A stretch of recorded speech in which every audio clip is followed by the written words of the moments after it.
pinagdaanan niya ang responsibilidad niya sa akin.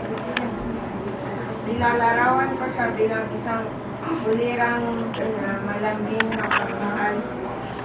Inspired ako sa kanya, pero unti lang. Kailan naman? Hindi siya nakitaan na siya ay may karamdaman.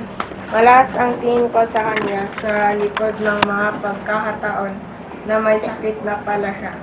Bago kami matulog sa gabi, nagkwentuhan kami. Nabanggit niya na masakit ang kanang bahagi ng bewang niya, pero di naman siya nababahala hanggang sa isang araw. Nalaman ko na may sakit siya, pero kahit may nararamdaman na siya, tuloy pa rin ang pag-asikaso sa akin.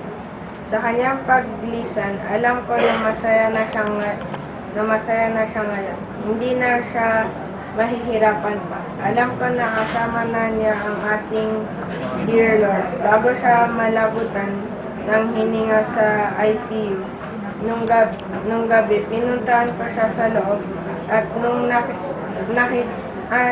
makita ako, ang huling kataga na nabanggit niya ay I love you. Tapos sinagot ko din ng I love you. Kahit wala ka na, alam ko na lagi mo akong binabantayan. Ang promise ko sa iyo ay mag-aaral ako ng mabuti at tatapusin ko ang aking pag-aaral. Magiging proud ka sa akin kahit wala ka na. I love you, Ma. I will miss you. Goodbye. Okay.